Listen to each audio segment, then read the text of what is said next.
আর জামাত ইসলাম আমি বলবো তারা বেয়াদবের তৈরির কারখানা। আমরা জামাত ইসলামকে আগে বলতাম ধর্ম ব্যবসায়ী দল, জামাত ইসলামকে বলতাম এরা রাজাকার, কিন্তু এখন বাংলাদেশের এই প্রেক্ষাপটে বাংলাদেশ জামাত ইসলামকে আমি নতুন আরেকটি নাম দিয়ে অভিহিত করতে চাই। বাংলাদেশ জামাত ইসলাম এখন বেয়াদবদের আশ্রয়স্থলে পরিণত হয়েছে।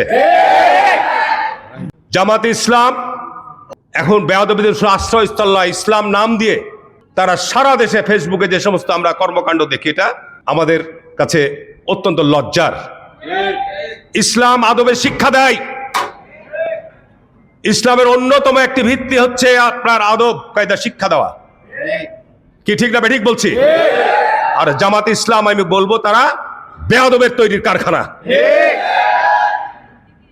আপনাদের 11 দলীয় জোটের মধ্যে যারা সদস্যরা রয়েছে তারা এই সমস্ত বেয়াদবি কথাবার্তা বলছেন, তাদেরকে আবার বুকে জড়িয়ে ধরে কলাকলি করছেন। সুতরাং এ ব্যাপারে জনগণ কিন্তু জবাব দেওয়ার সময় আসবে, তখন জবাব দিবে। আজকে এনসিপি আলারা মনে করছে যে আমরা উস্কানি দিব আর আমাদেরকে মারছে না কেন, তাহলে তো আমরা ভাইরাল হব। জামাত ইসলামের সেদিন দেখলাম যে বিদ্যুতের দাবিতে মিছিল করছে। ভালো করো, অসুবিধা নাই, বিদ্যুতের ক্রাইসিস তো নবাবগঞ্জে আছে, আমরা বিদ্যুৎ পাচ্ছি না।